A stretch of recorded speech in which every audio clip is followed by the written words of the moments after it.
महोदय, कुछ समय बाद जैसे ही समाचार पत्रों में बहुत से लोग काम करने लगे और प्रकाशन कार्य के लिए व्यवसाय यंत्रों की आवश्यकता पड़ी, इस कार्य ने उद्योग का रूप धारण किया।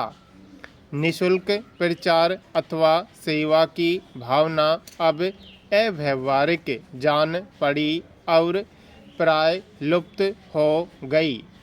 समाचार पत्र उद्योग का यह विकास संभवतः स्वाभाविक है और आधुनिक विचारधारा के अनुरूप है।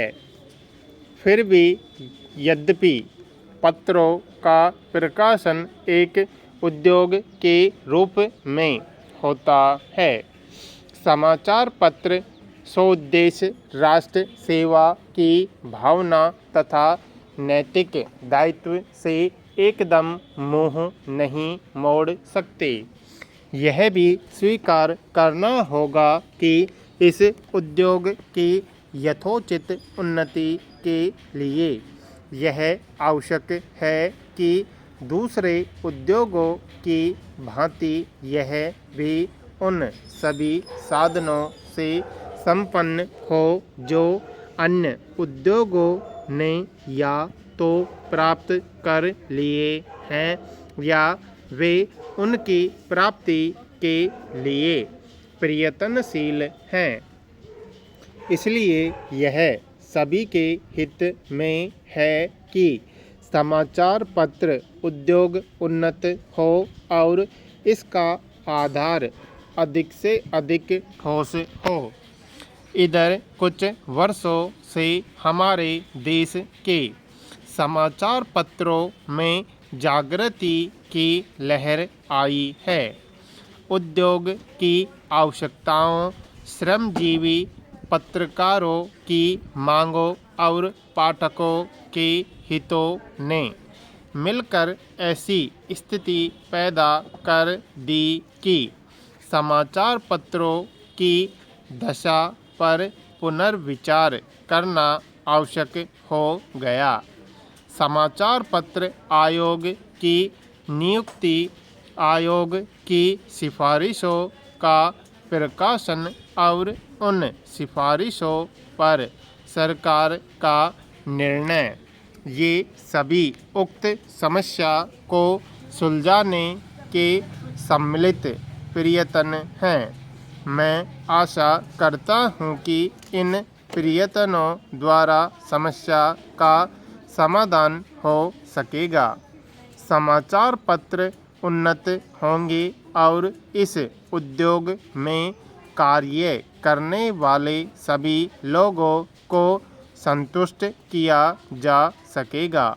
मैं जानता हूँ कि यह सब कहना सरल दिखाई देता है, किंतु व्यवहार में लाना बहुत कठिन होता है।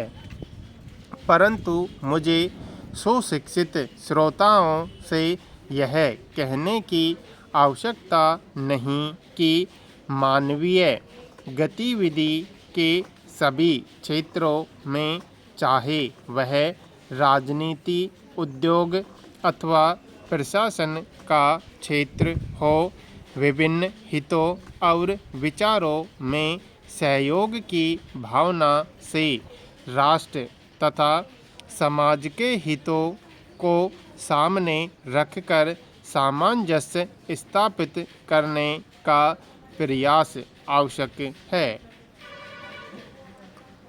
मैं इतना निराशावादी नहीं कि मैं यह समझूं कि वे लोग जिनके सुझाव बड़ी बड़ी समस्याओं को सुलझाने में सहायक होते हैं, निजी समस्याओं का निपटारा करने में असफल रहेंगे। हाल में भारतीय संसद ने इस संबंध में जो अधिनियम पास किए हैं, उनका उद्देश्य समाचार पत्रों की समस्याओं को सुलझाना है।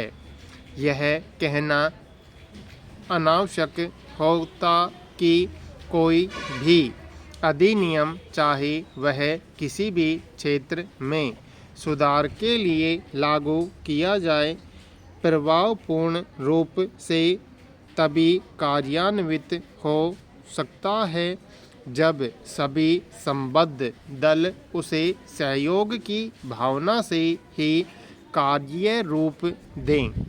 इन मामलों में अधिनियम के शब्दों का इतना महत्व नहीं जितना उनके पीछे निहित भावना का होता है।